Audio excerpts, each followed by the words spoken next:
Imagine. No more looking over your shoulder. A place that's worth fighting for, no matter the cost. Hello folks, welcome. In this video I just want to run down some of the key features and reasons why you need to buy Star Wars Jedi Survivor, the sequel to Fallen Order, which is coming to our computer screens on April the 28th on both the latest versions of Xbox and PlayStation consoles as well as PC.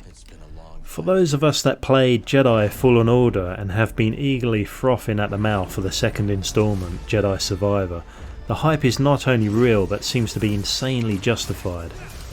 As gorgeous and exciting as the trailers have been so far, I feel like we have witnessed only the tip of the iceberg in what I think could shape up to be one of the greatest Star Wars games ever made.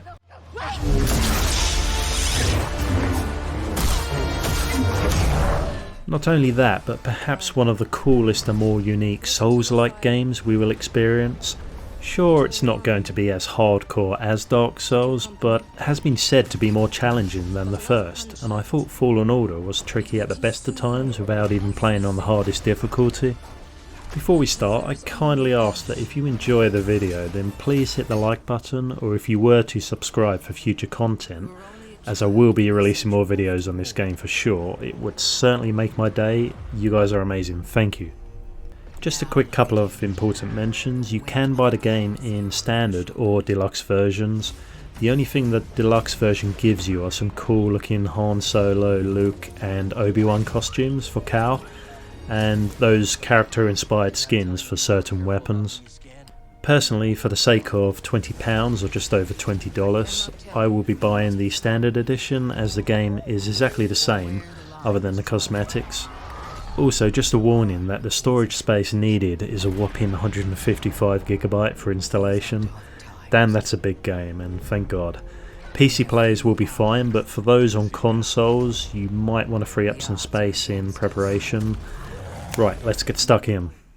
While Jedi Fallen Order was more confined to narrow corridors and smaller spaces generally, with some deviations for looting chests and finding collectibles, Jedi Survivor will allow you to explore so much more on each planet with larger open spaces and more secrets to discover. A lovely new feature they included is, I guess by using the Force, you can tame local wildlife to use as mounts, or even use a pterodactyl type creature as a glider to get to other sections of the map. I thought this was a really fun idea and quite inventive on the devs' part. They've also added fast travel for people with jobs and families that simply have too much shit to do and not enough time to sink hours into this glorious game. This will certainly help me out when I've only discovered 19 out of the 20 secrets in a certain area, and instead of travelling all the way back I can now just whiz here and whiz there and save some time. There will be many worlds you can visit, including the planet Kobo, which will act as your home base throughout the game.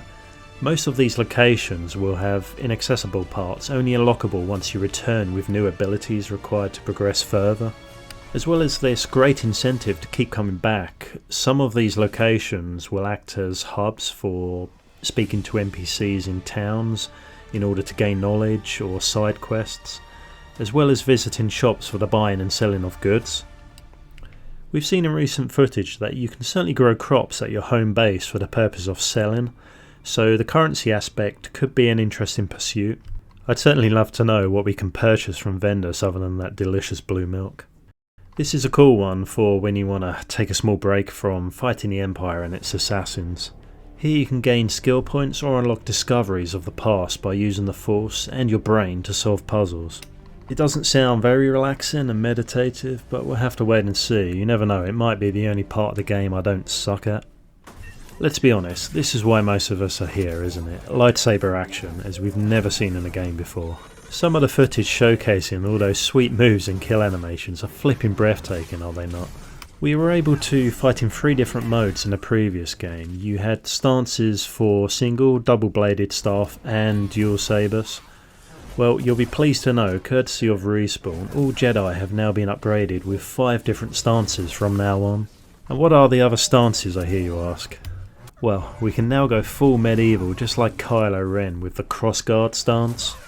This fighting style was high risk and purposefully slow yet precise, yielding powerful results. You can see from the footage here how intimidating the saber attacks look and have a certain strength and menace to their appearance when wielding the saber in this stance.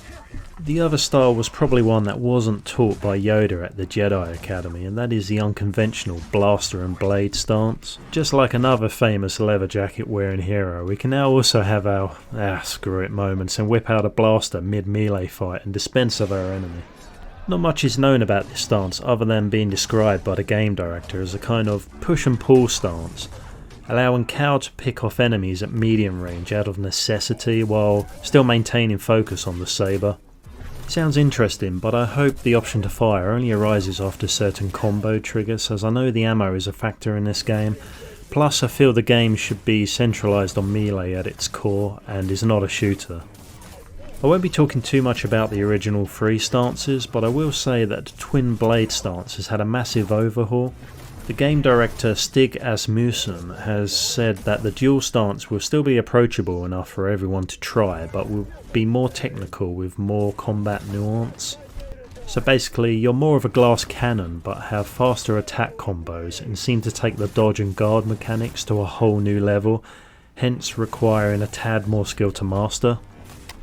Only 2 of these 5 stances can be equipped at a time, so it might be well worth a good read on each stance and what they're good for. I think the skill points you can unlock in each tree are equally important to study in determining what path you want to choose before progressing ahead. There are a total of 3 main skill trees with 9 sub-trees to spend your points in. You won't be able to unlock all the skills at launch, the dev said.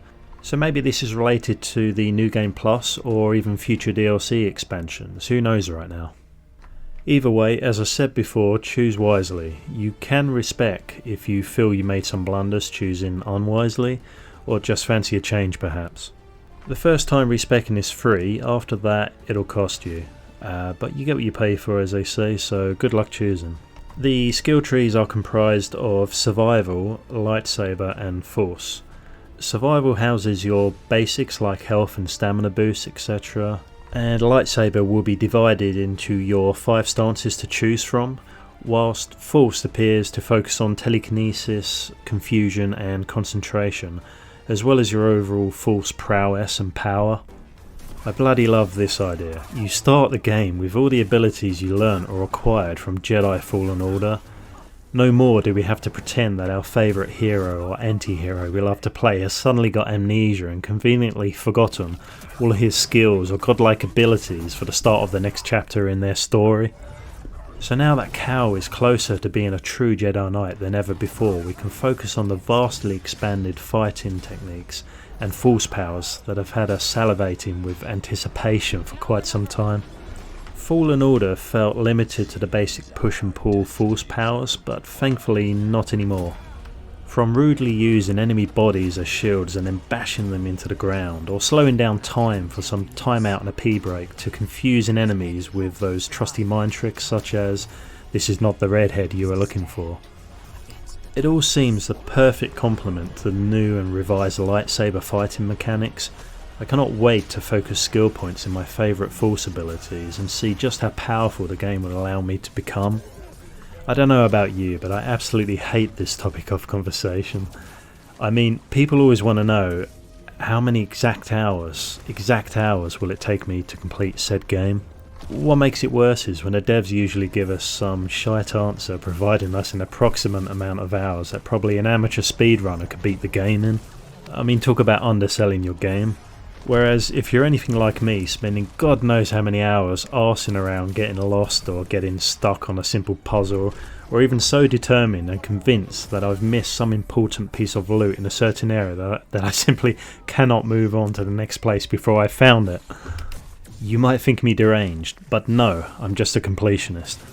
I love to explore, collect, understand and learn about the world I've just immersed myself in.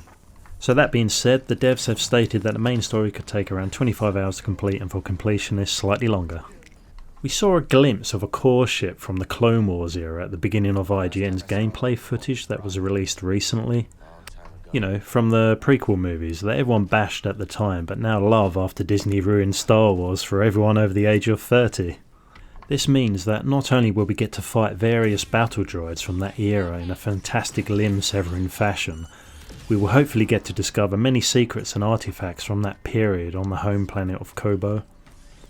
Other new enemies, and without a doubt the main antagonist, will include the Bedlam gang with its leader, a Jedi named Ravis. The Jedi are supposed to have very long lifespans and powerful regenerative bodies, which explains why these bounty hunters who kill Jedi for profit will be the most formidable foes in the game. If this isn't a recipe for broken blood vessels and a smashed keyboard, then I don't know what is. So throw in some stormtroopers, some rancors and other local fauna into the mix and you have your basic list of enemies. So we meet a new character called Bo Dakuna, who we become friends with, and unlike other allies in the story, he will accompany you on missions and actually fight by your side. This dude is a mercenary that has a jetpack to keep up with you as you traverse the landscape and has a wide range of support skills and attacks to aid you when outnumbered. It's pretty much been confirmed that you can issue commands to him and he even has a special attack to utilise. Otherwise he will react to your movements and attack your targets regardless. There is another character that is extremely mysterious and we'll get into that just a sec. So Cal's story picks up 5 years after the events of Jedi Fallen Order, which is about 10 years after Order 66 and approximately 9 years before Episode 4, A New Hope. It would seem he and his faithful droid BD-1 are on the run from the Empire, but are not shy of the fight they bring either. All the time, Cal seems to be doing everything he can to restore some semblance of the once Jedi Order, but ultimately sacrificing that dream to keep Force-sensitive children safe from the Empire. We start this new chapter in Cal's story with a very literal crash landing on the planet Kobo, very early on in the game. Somewhere along the way, as has been much of the buzz about this game, Cal awakens a Jedi who was very much in their prime during the times of the High Republic, centuries before the events of the prequel films. Little is known about the character right now, but out of all the possible friends to make along the way, this one has a big thumbs up from me. Not just potentially a very powerful ally to aid Cal or to learn from, but possibly we might witness ancient Force powers or fighting techniques from this person, if such a thing even exists. If you guys know anything about the High Republic era from the books, then please let me know in the comments, as I'm now extremely intrigued. The developers have said that the story will be slightly more mature in terms of having a darker tone and ultimately being a much more ambitious game overall. So I'm getting a great sense from what I've researched that we will encounter much tougher villains and perhaps a more emotional story that will have us on the edge of our lower lumbar support gaming chairs. With all that said, it isn't long before launch day and I hope I've been able to persuade some of you to purchase this game, as I know it'll be an absolute cracker and I cannot wait to try it out. Just another quick reminder that I will be posting more videos on Jedi Survivor and I hope to see you again. Thanks for watching and please like and subscribe if you can. Take care and may the Force be with you all.